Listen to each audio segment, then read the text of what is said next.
Trump moves to end catch and release prosecuting parents and removing children who cross the border. Patricia Mejia gathered her 3 young children and made the arduous journey through Mexico to the U.S. border to escape El Salvador's often deadly violence. When Border Patrol agents found the family near El Paso's International Bridge this fall, Mejia had the children's birth certificates and said she wanted to ask for asylum to join her sister in Houston. She told agents that a gang had threatened to kill her. Up until a few months ago, the family would most likely have been detained together and released with instructions to appear in immigration court. They could argue for asylum through a civil proceeding. But under President Donald Trump's clampdown on immigration, Mejia was imprisoned for the criminal charge of illegally crossing the border, and her children were taken away and placed in federal foster care.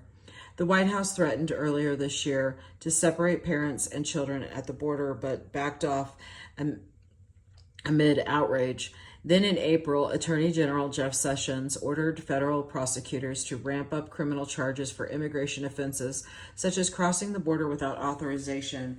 The effect, advocates say, was tantamount to a de facto policy of family separation. The Houston Chronicle has identified 22 cases since June in which parents like Mejia with no history of immigration violations were prosecuted for the misdemeanor crime of improper entry and had their children removed.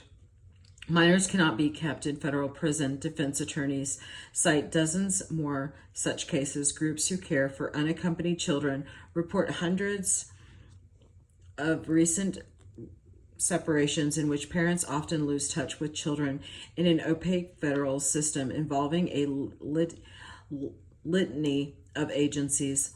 The government declined to release its own statistics, betraying family values, how immigration policy at the United States border is separating families. Women's Refuge Commission. By the time Mejia discovered her kids were in New York shelter for migrant children, she was frantic. She pleaded guilty to the misdemeanor and told an attorney she was abandoning asylum. Her biggest concern now is how to get the children back so that they can return with her, said Ileana Holguin, who consulted the mother in prison. She remains in a West Texas immigration facility, and it's unclear what happened to her children, though they likely were released to Mejia's sister. The administration has promised to end the practice of catch and release, in which migrants are free to wait until their cases are heard in the immigration courts, but it has been constrained by a landmark 1997 federal settlement known as the Flores Agreement that bars that prolonged detention of migrant children even when they are with their parents. In an October speech in Austin, Sessions blamed such loopholes for a record surge of migrant families requesting asylum over the past 8 years. After their release, many of these people simply disappeared. The Attorney General said, President Trump is going to fix that.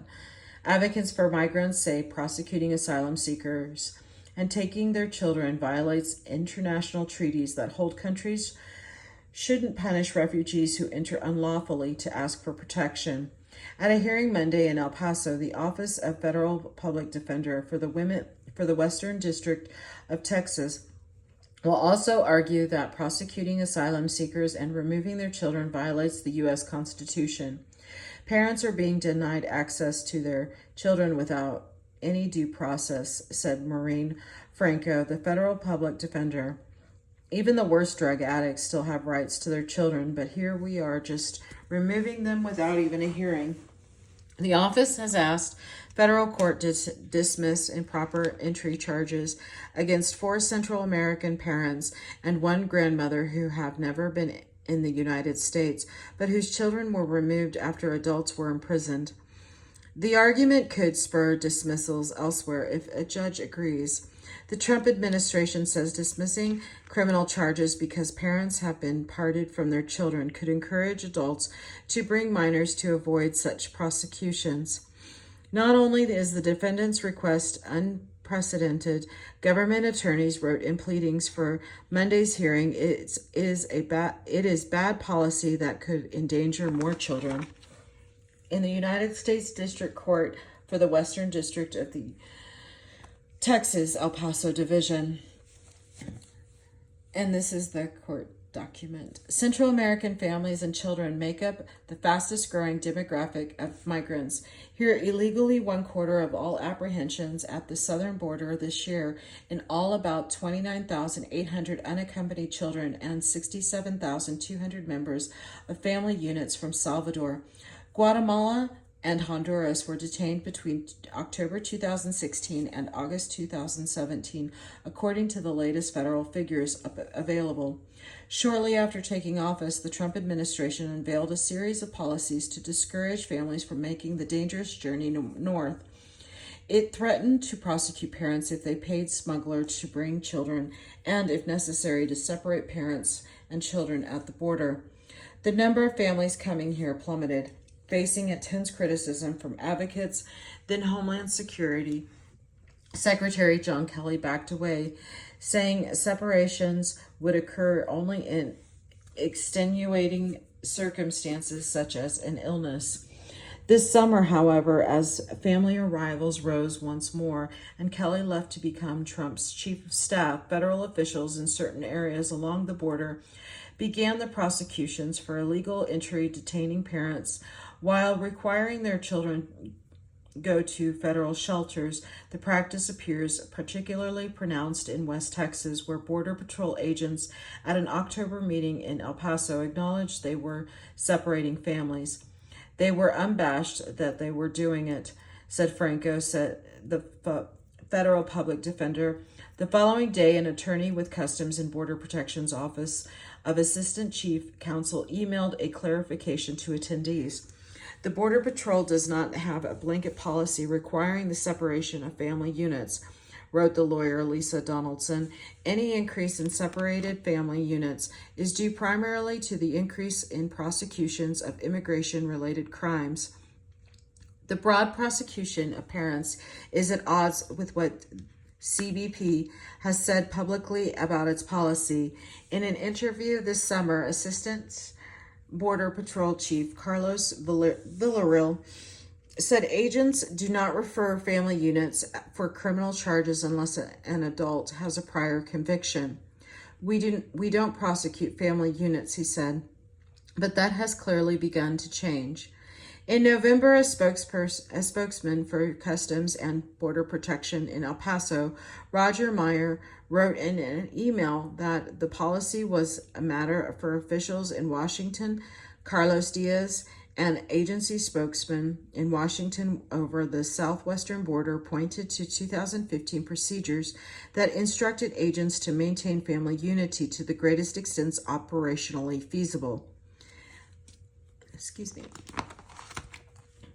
He referred further inquiries to the Office of Refugee Resettlement in charge of children, which deferred questions back to CBP. Laura Mikowski, a spokeswoman for the U.S. Attorney's Office for the Western District of Texas, said in a statement that the office is following the Sessions memorandum. It neither targets nor exempts defendants based on their parental status. Mikowski said any increase in prosecution stems from an increase of cases brought by Border Patrol to the U.S. Attorney's Office. Monday's hearing in El Paso on the separation of families crossing the border is before U.S. Magistrate Judge Miguel Torres, who has asked prosecutors and defense attorneys for more information after expressing alarm at recent cases in his courtroom. He referred in a recent order to the defendants' limited and often non-existent lack of information about the well-being and whereabouts of their minor children from whom they were separated at the time of their arrest. Because of the court's concerns regarding the possible impact of these issues on the defendant's rights, further briefing is necessary. The Federal Public Defender's Office contends such separations violate migrants' rights to to due process by forcing them to plead guilty in order to quickly join their children, essentially making their pleas involuntary. Among the 5 defendants whose cases will be reviewed is a 69-year-old Navidad Zavala from Honduras who was with her 7-year-old granddaughter when federal agents found them near El Paso in October. Agents imprisoned Zavala and took away the girl, giving the grandmother a piece of paper she did not understand, according to court documents. I'm sorry, I'm looking at this. During the defendant's initial appearance last week, the represented court that at the time of her arrest, she was accompanied by her. It's all cut off. Okay. Another is Blanca Vasquez, who was with her son. The Salvadoran woman said Border Patrol agents told her he would be placed in a juvenile facility, but she told Torres at an earlier hearing that she was worried. I would be very worried, as well, if it was me, Torres responded from the bench. The judge later told government and defense attorneys that he was troubled by migrants who face the misdemeanor improper entry charge, but are unable to obtain information about their children before having to plead guilty. Most migrants plead guilty a few days after being arrested and following interviews with attorneys that can last just 5 minutes. There are few defenses to the crime and thousands of such prosecutions a year. So the pleas unfold in speedy mass hearings lasting roughly an hour. Going to trial is simply a legal fiction for these parents. The public defender's office said in its motion, the only choice is for them to enter a guilty plea and reunite with their minor children as soon as possible. The government responded that migrants could, like any other defendants in criminal proceedings, pay the $5,000 bond and be released until trial. It said receiving information about their children isn't contingent upon the guilty plea, but a matter between parents and the Office of Refugee Resettlement overseeing minors. Dismissing charges could endanger children. The relief the defendants request would have the disastrous effect of encouraging aliens to traffic or use children when making illegal entries into the United States. The prosecutors wrote, federal defense attorneys across the southern border say they are fielding unprecedented requests from migrant clients to find their children. When you hear that, said Chris Carlin, an assistant federal public defender in Alpine, you really sit up and take notice. The requests come from parents who have what advocates and attorneys consider legitimate asylum claims. In one of Carlin's cases, a Venezuelan husband and wife with a completed asylum application were imprisoned for improper entry. Their 15-year-old daughter was put into a federal shelter and later released to an aunt. The couple was eventually free to pursue asylum regarding the man's persecution for attending an anti-government protest. In El Paso, Rebecca Reyes described 7 recent clients without prior violations who told border agents that they sought asylum. The parents were imprisoned and their children removed. Among them was a 38-year-old Carla Portillo, who said she'd been threatened with death by Salvadoran gangs. The attorney was unable to find Portillo's 14-year-old daughter before the mother had to plead guilty. These people are already in crisis with so much trauma. The one thing they want to do is be with their kid, Ray said, and they're not just separated, they don't even know where they're at. Nora Nunez, an assistant federal public defender in Yuma, Arizona, said her office has been a rise in the prosecutions of parents coming here with their children for the first time. They are scared to death because they have no idea where their child is. Nunez said they asked me, and I'm like, I don't know. Serena Pinji, an assistant federal public defender in San Diego, said she spent 2 weeks recently trying to locate her client's 5-year-old.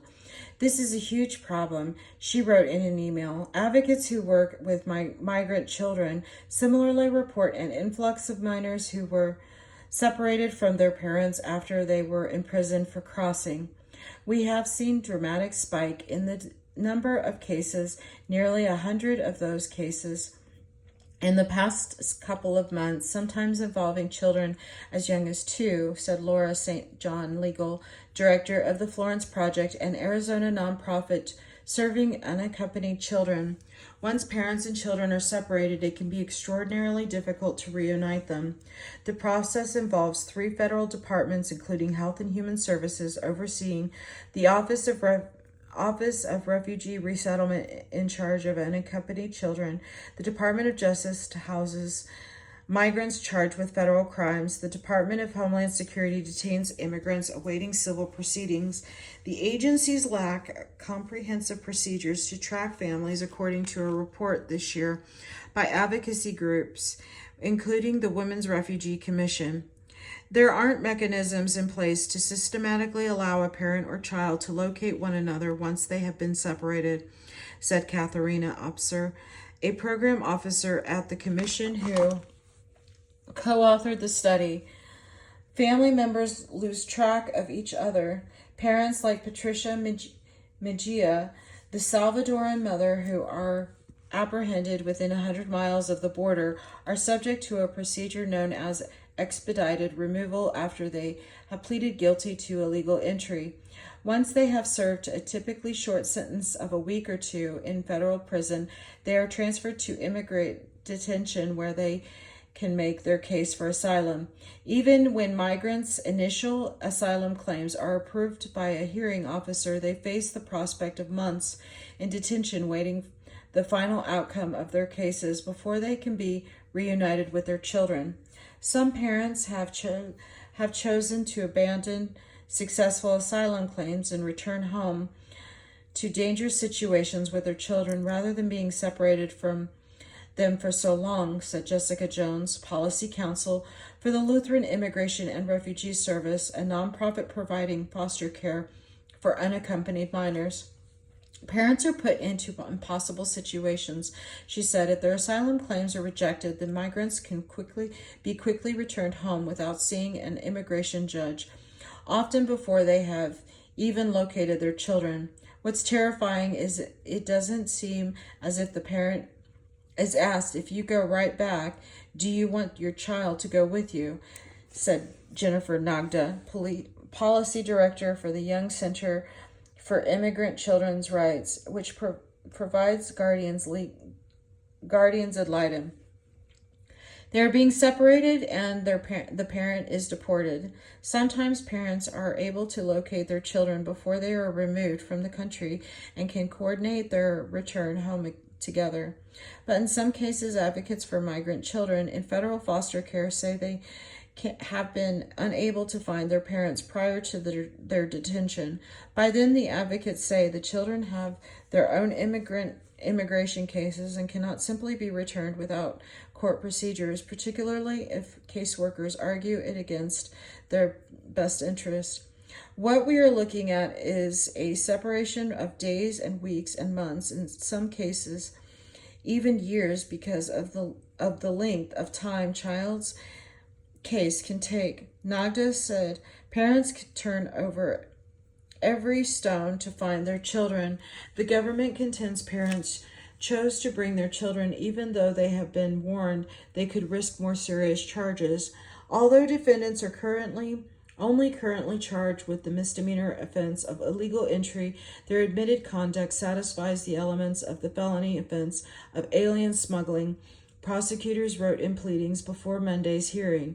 Sergio Garcia, the assistant public defender over the case in El Paso, responded that the migrants before Judge Torres on Monday are potential refugees with the right to keep their children with them until their asylum claims have been heard. Instead of giving them due process rights, hearing on asylum or refugee status, the government is just kidnapping their children, he said. This is the end of the article. Thank you.